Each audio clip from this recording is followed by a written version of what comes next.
बार तू का और मैं का मतलब एक बार दोबारा रिपीट कर देना, समझा देना थोड़ा। मैं का मतलब है, रावण ने कहा था कि मैं ही हूँ इस संसार में, मुझसे बड़ा कोई नहीं है। जो इंसान ये कहता ना मैं हूं, वो तो समझो खाक है। जिसने ये कह दिया कि मैं हूं, वो कुछ भी नहीं है, कुछ भी। और जिसने कह दिया तू, तू यानी कि तुझ में ही है सब कुछ, तू ही है सब कुछ, तो उसमें रब है। तो अपने आप को मिटा के चलो। ये ना कहो कितना भी बड़ा भगत होगा, कितना भी बड़ा भगत होगा। भगत, जिस भगत ने ये कह दिया ना कि मैं भगत हूँ, मुझसे बड़ा कोई भगत नहीं, वो भगत नहीं है, वो जीरो है। जिसने कह दिया कि मैं तो इसका भगत हूँ, पर तू, तुझ में रब है। अरे तुझ में भी रब है, तुझ में भी रब है, तुझ में भी रब है, सब में रब है। वो भगत सबसे बड़ा भगत है, वो भगत सबसे बड़ा भगत है। तो बाबू पहले डिसीजन लो, तुमने बनना क्या है। तू, तू है गुरु, तू है गुरु। इसको पाना है ना। अगर रब को पाना है तो गुरु के अंदर समा जा, क्योंकि गुरु के चरणों में 3 लोक हैं, ब्रह्मा विष्णु महेश, गुरु के चरणों में है। गुरु में ना बहुत सी कमियां हो सकती हैं, गुरु कोई भी हो, गुरु कोई भी हो, गुरु में बहुत सी कमियां हो सकती हैं। लेकिन ज्यादातर लोग क्या कहते हैं, अरे हमारे गुरु में तो सिगरेट पीने की लत है, ओहो हमारे गुरु में तो शराब पीने की, अरे ये गुरु नहीं। अरे गुरु वो जो कर रहा है ना, उसके ध्यान ना दो। तुमने जिसको गुरु बना लिया और जिस गुरु का सिर पे हाथ रखा लिया, ठीक है, उसके चरणों में देखो तुम्हें 3 लोग नजर आएंगे, 3 लोग। गुरु ही एक ऐसा है जो रब से मिलाता है। अगर रब को पाना है, रब को पाना है ना, प्यार इससे है ना, रब से प्यार है ना, तो रब नहीं मिलेगा, कितने धक्के खा ले। रब को पाने के लिए गुरु के चरणों में झुक जा, और जब गुरु के चरणों में समर्पित हो गया तो उससे तो ये मिला ही देगा। तो पहले जिंदगी में डिसीजन ले, बनना क्या है, नौकरी करनी है, बिजनेस करना है, क्या मुझे रब को पाना है।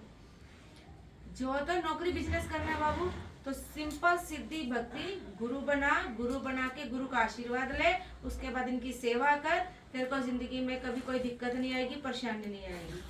और अगर इसके चरणों में रह के नाम भी कमाना है, कामयाब भी होना है, तो सबसे पहले अपनी माँ के चरणों में सिर झुका, क्योंकि माँ से बड़ा इस संसार में कोई नहीं, 3 लोग भी नहीं है। रब ने कहा है कि मुझसे एक भूल हो गई है, भगवान ने कहा है कि मुझसे गलती हो गई है बहुत भारी, कि मैंने तो इंसानों को तो बनाया था, वहां तक तो बात ठीक थी, पर मुझसे गलती होगी, मैंने एक माँ बना डाली। क्योंकि जब भी बच्चे को कोई चीज चाहिए होती है, वो माँ के पास चला जाता है, माँ मुझे ये चाहिए वो चाहिए, मेरे तक तो आता ही नहीं है, क्योंकि उसकी इंसान की सारी इच्छाएं माँ से ही पूरी हो जाती हैं।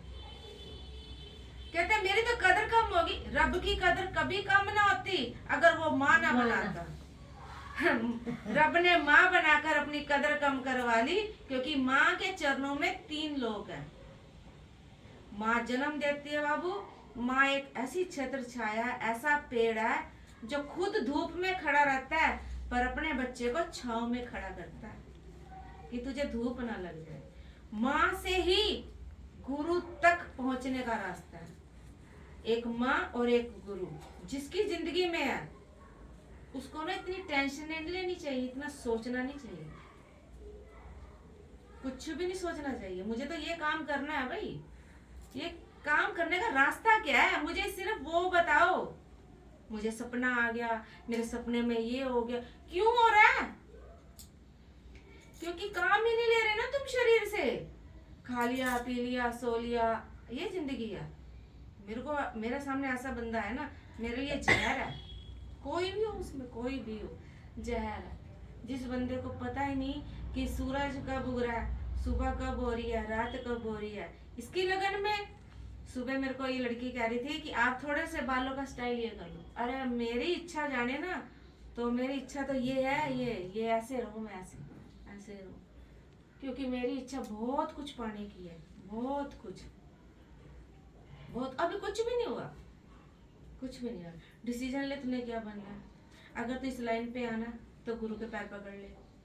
गुरु अच्छा है, बुरा, गुरु क्या कर रहा है, गुरु सिरगड़ पी रहा है, गुरु बीड़ी पी रहा है, गुरु, अरे चेला तो वो है जो गुरु को भी सही लाइन पे ले आए। ऐसा नहीं कि गुरु से कोई गलती नहीं होती है, ऐसा भी नहीं है कि गुरु से बिल्कुल भी गलती नहीं होती। गलती तो गुरु मच्छंदर नाथ से भी हुई थी, वो भी पड़ गए थे किसी स्त्री के चक्कर में। लेके कौन आया था उनको बचा के? गुरु गोरखनाथ। क्या गुरु मुसीबत में नहीं पड़ता? गुरु के ऊपर संकट नहीं आता? ऐसी भक्ति करी गुरु गोरखनाथ ने, ऐसी भक्ति करी कि अपने गुरु को पाने के बाद इतनी शक्तियां गुरु मच्छंदर के पास नहीं थी, इतनी पावर जितनी गुरु गोरखनाथ ने पाली थी। लेकिन जब शक्तियां पाली थी, हर बार गुरु गोरखनाथ, गुरु मच्छंदर नाथ को ही मुसीबत में डाल देते थे। हर जगह अपनी जिंदगी का दाव लगा देते थे कि आज से मेरे प्राण इतने लिए, अगर मैं ये काम ना हो पाए तो मेरे प्राणों का त्याग दे दूंगा, अगर मैं ये काम ऐसे ना कर पाया तो मैं अपने प्राणों का त्याग दे दूंगा। गुरु मच्छंदर नाथ एक ही बात कहते थे, गोरख तू क्या करता है, तू बार बार मुझे पंगों में डाल देता है। गुरु और चेले का रिश्ता बाबू इतना प्यारा रिश्ता है, इतना प्यारा रिश्ता है। घुस जाओ गुरु के अंदर। गुरु ने अगर सिर पे हाथ धर दिया ना, उसी में ही सब कुछ है। ढूंढते हैं लोग, मेरे को ये हो रहा है, मेरे को, अरे क्यों हो रहा है? जब तुम लीव में लग जाओगे, लगन में लग जाओगे, कुछ नहीं होने का। और जो भी हो रहा है ना, अरे गुरु तू देख, मुझे नहीं पता क्या हो रहा है मेरे साथ, जो भी है नेगेटिविटी, अरे गुरु संभाल, मुझे नहीं पता क्यों आती है नेगेटिविटी, क्यों आती है बंदे के ऊपर। जब गुरु के प्रति श्रद्धा खत्म हो जाती है, जब गुरु के प्रति मन में गलत भाव हो जाते हैं। यूं ऐसा कुछ नहीं है, गुरु चेले की शादियां भी हो जाती है बेटा। जो आज के टाइम पे देखा जाए ना, गुरु चेले के कहते हैं ना शादियां, जो वो भी हो जाती है, वो एक बात अलग। लेकिन एक गुरु चेले का जो रिश्ता है ना, वो अपनी जगह ही खड़ा है। ऋषि मुनि थे जंगलों में, जो ऋषि मुनि थे वो अपने चेले रखते थे, तो उनकी पत्नियां खुद उन्हें गुरु, अपने पति को भी गुरु के रूप में ही मानती थी। ये सब चेलों के जैसे गुरु हैं, वैसे मेरे भी ऐसी भक्ति करते थे, अपने पति के प्रति ऐसी भक्ति करते थे। एक कौन थी वो भाई देवी, जिसने अपने पति की भक्ति करी थी, रानी सीरियल ने भी करी थी, अपने पति की भक्ति करी थी उसने, सिर्फ और सिर्फ अपने पति की भक्ति पाने के लिए। तो ब्रह्मा, विष्णु और महेश, इन तीनों की पत्नियां बोली कि पति से इतनी बड़ी भक्ति कर ली है इसने पति की, तो ये हमसे भी बड़ी है, क्योंकि हम भी अपने पति के अर्धांगिनी हैं और हम भी भक्ति करते हैं। ब्रह्मा, विष्णु, महेश की पत्नी है। तो ब्रह्मा, विष्णु, महेश, नारायण जी लड़ाई डलवाते थे ना, नारद मुनि जी, तो उन्होंने कहा नहीं नहीं देवियों, आप तीनों देवियों से बड़ी भी एक देवी है जो अपने पति की भक्ति करती है। उनको आ गया गुस्सा, कहते हम तो परीक्षा लेंगे उसकी, हम परीक्षा लेंगे। मैं नाम नहीं मेरे को आ रहा भाई उनका, काम अलिल्या थी कि कौन थी वो। तो उन्होंने क्या करा, ब्रह्मा, विष्णु, महेश को कहा भी जाओ परीक्षा लेके आओ भी, हमने तो परीक्षा लेनी है, हमसे बड़ी कौन होगी जो भक्ति करती है अपने पति की। तो ब्रह्मा, विष्णु, महेश जब द्वार पे गए उनके, कहते देवी भिक्षा दे दे। उनका भिक्षा लेने आए आओ। उन्हें पता था क्योंकि उसने अपने पति की भक्ति कर रखी थी। उन्होंने उन ब्रह्मा, विष्णु, महेश को तीनों को ना 3-3 महीने के बच्चे बना दिए थे। हाँ।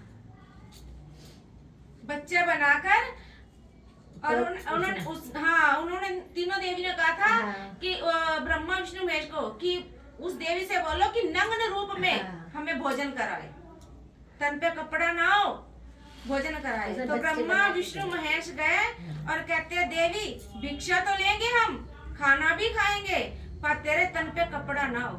क्या ठीक है महाराज आओ। उन्होंने 2-2 महीने के बच्चे बना दिए, तीनों को लिटा दिया पालने में और नग्न रूप में खाना बनाया। अब गुरु चेले की क्या क्या सीमा जानोगे। खाना बना के उनको खिलाया भी। खिलाया। फिर वो बाद में वो हो गया। जब वो पहुंचे ही नहीं ना लोक में, तो उनकी पत्नियां परेशान हो गई कि हमारे तो पति भी कैद हो गए, नारद मुनि तूने कैसी आग लगाई। तब वो तीनों देवियां, पार्वती, सरस्वती, लक्ष्मी, तीनों देवियां आके झुक गई कि तू हमसे बड़ी पतिव्रता है,